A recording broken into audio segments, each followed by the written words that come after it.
Good morning students, how are you? Today's topic is trading on equity. आज का हमारा topic क्या है? इक्विटी की ट्रेडिंग का है. इसका मीनिंग क्या है? Trading on equity means to raise fixed cost capital on the basis of equity share capital so as to increasing the income of equity shareholders. Equity share holders की income को बढ़ाने के लिए आपको फिक्स्ड कैपिटल, जो fixed cost capital है, वो आपको इक्विटी शेयर कैपिटल के बेसिस पे रेज करनी होगी. इसका मतलब इक्विटी का पैसा ज़्यादा लगाना होगा ताकि इक्विटी शेयर होल्डर्स जो हैं उनकी जो इनकम है उसे इंक्रीज किया जा सके. इसका मतलब जो पैसा इकट्ठा करना है वो इक्विटी शेयर होल्डर्स के जरिए इकट्ठा करना है ताकि बिजनेस में इक्विटी की क्या हो सके, ट्रेडिंग हो सके. तो ट्रेडिंग ऑन इक्विटी मीन्स क्या है? To raise fixed cost capital on the basis of equity share capital. Fixed cost capital को बढ़ाना है किसके बेस पे? इक्विटी शेयर कैपिटल के बेस पे. So as to increasing the income of the equity share holder, ताकि equity के share holder की इनकम को क्या किया जा सके, बढ़ाया जा सके. It is possible only when the rate of return of the company is greater than the rate of interest on borrowed capital. ये कब पॉसिबल होगा? जब कंपनी का रेट ऑफ रिटर्न ज़्यादा होगा. किससे? Rate of interest. कौन सी कैपिटल से? बोरोड की जो कैपिटल है. या are the rate of dividend on preference share. या इक्विटी वाला जो रेट ऑफ रिटर्न है वो या तो प्रेफरेंस शेयर से ज़्यादा हो या रेट ऑफ इंटरेस्ट कौन सी कैपिटल से ज़्यादा हो? बोरोड वाली कैपिटल से ज़्यादा हो. फिर से सुन लीजिए. It is possible only when the rate of return of the company is greater than the rate of interest on borrowed capital or the rate of dividend on preference share. उसके बाद बेटा आपको एक कॉन्सेप्ट और पता होना चाहिए यहाँ, earning before interest and taxes. EBIT. क्या? Earning before interest and taxes. अब ये क्या है EBIT?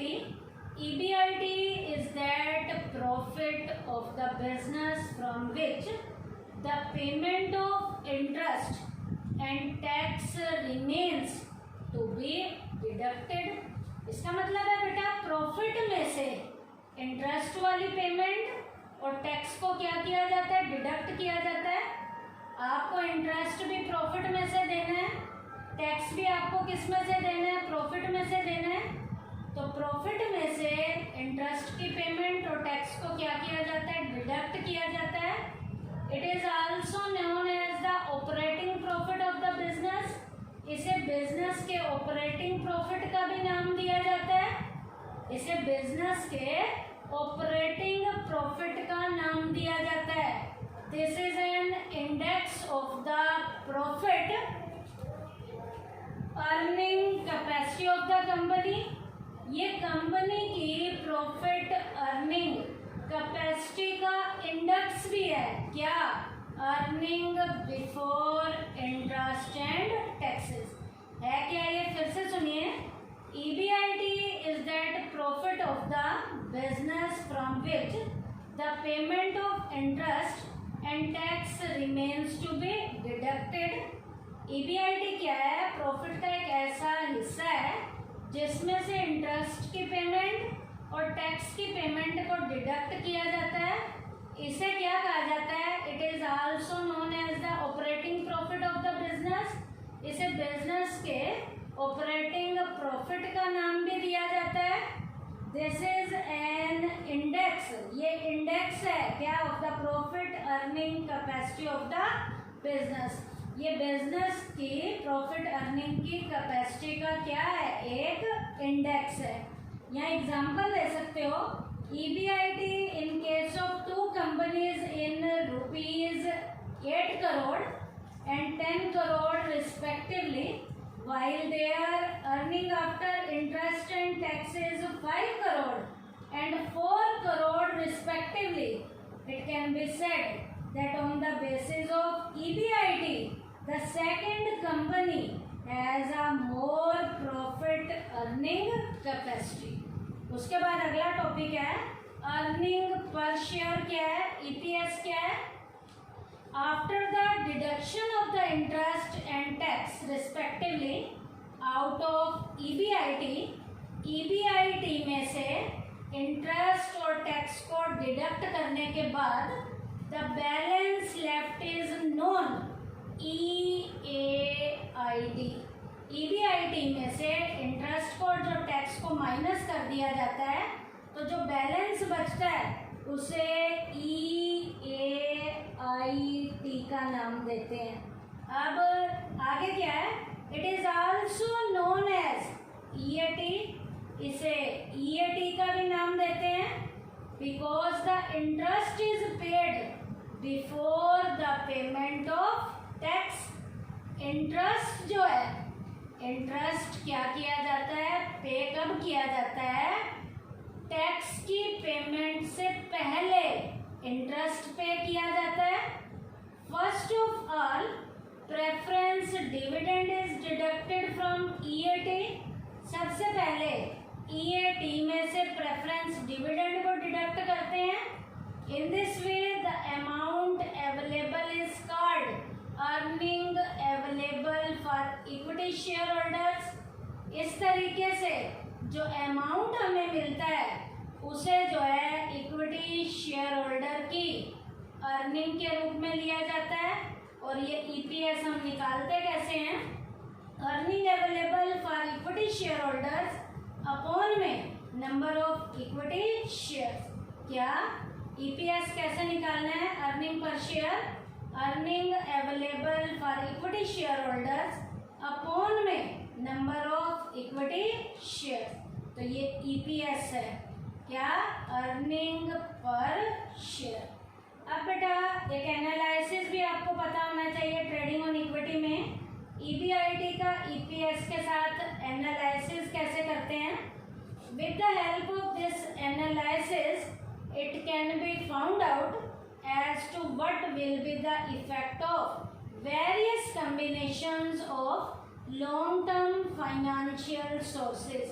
लॉन्ग टर्म के फाइनेंशियल सोर्सेज के अलग अलग कॉम्बिनेशन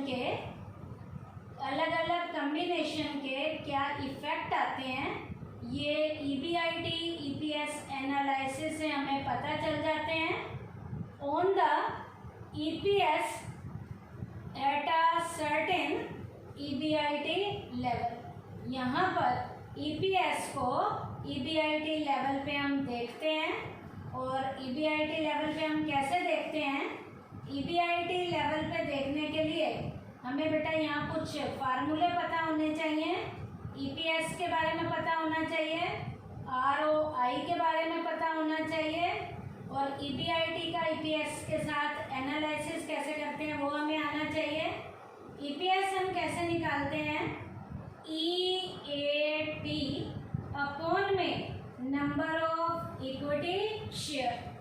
अब EAT आप कैसे निकालोगे, ये मैंने ऊपर भी बताया था कैसे निकालेंगे हम। EBIT में से इंटरेस्ट को जब हम माइनस करते हैं, EBIT में से हम इंटरेस्ट को जब माइनस करते हैं तो पहले आता है हमारे पास EBT, फिर EBT जो आया हमारा उसमें से टैक्स को डिडक्ट करते हैं तो हमारे पास आ जाता है EAT। अब इस EAT को नंबर ऑफ इक्विटी शेयर से जब हम डिवाइड करेंगे तो क्या आ जाएगा, EPS। फिर से सुन लीजिए, EBIT में से सबसे पहले इंटरेस्ट को डिडक्ट करते हैं तो आ जाएगा EBT। EBT में से टैक्स को डिडक्ट करेंगे तो EAT आ जाएगा। EAT को number number of equity share से हम क्या करते हैं, डिवाइड करते हैं। उसके बाद है रिटर्न ऑन इन्वेस्टमेंट, भी आपको पता होना चाहिए।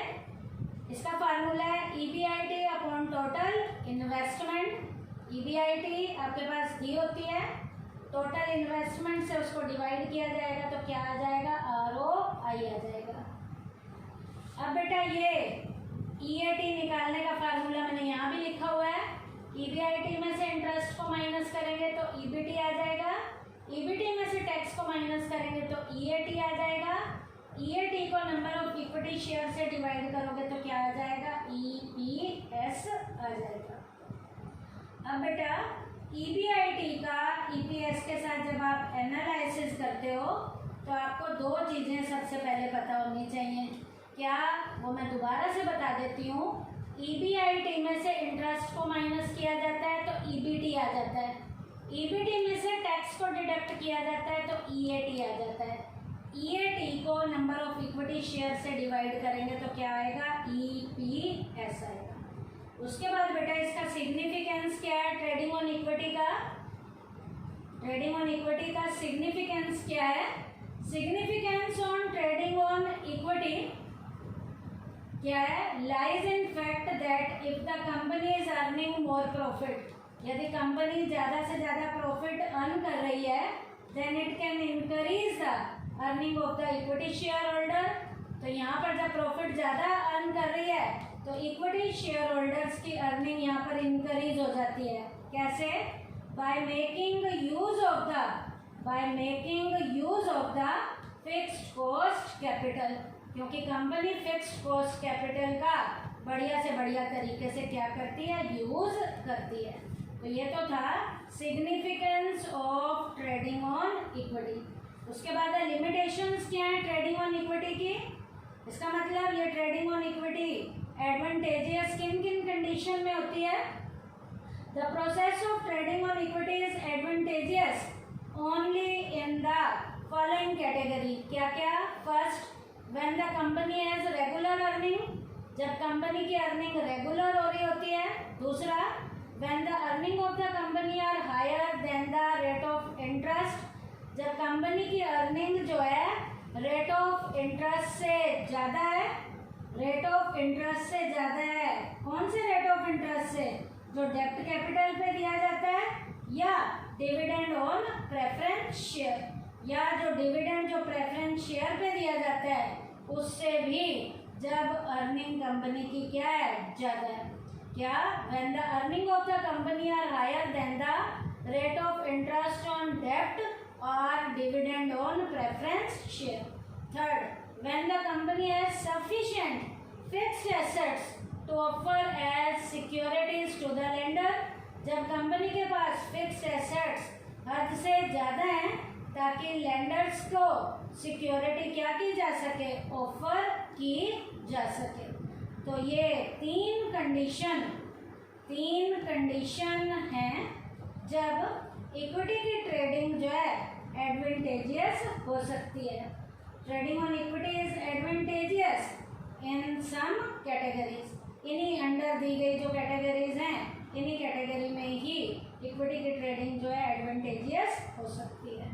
तो ये टॉपिक था limitation of trading on equity. तो आज के टॉपिक में बेटा हमने क्या किया, ट्रेडिंग ऑन इक्विटी का मीनिंग किया है, ट्रेडिंग ऑन इक्विटी पॉसिबल कब होती है, इसके लिए बेटा ईबीआईटी का ईपीएस के साथ एनालिसिस हमने करना है। तो पहले हमें ईबीआईटी के बारे में पता होना चाहिए, फिर हमें ईपीएस के बारे में पता होना चाहिए। ईबीआईटी का ईपीएस एनालिसिस निकालना है तो हमें ईपीएस का फार्मूला पता होना चाहिए, EAT upon number of equity share. EAT निकालने के लिए ईबीआईटी में से पहले इंटरेस्ट माइनस किया जाता है तो ईबीटी आ जाता है, ईबीटी में से टैक्स को माइनस किया जाता है तो ईएटी आ जाता है, ईएटी को नंबर ऑफ इक्विटी शेयर से डिवाइड करेंगे तो ईपीएस आ जाएगा।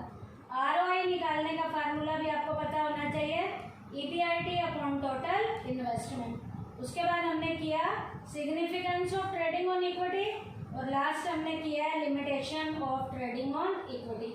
तो आज के टॉपिक में हमने क्या किया है, ट्रेडिंग ऑन इक्विटी किया है। थैंक यू बेटा।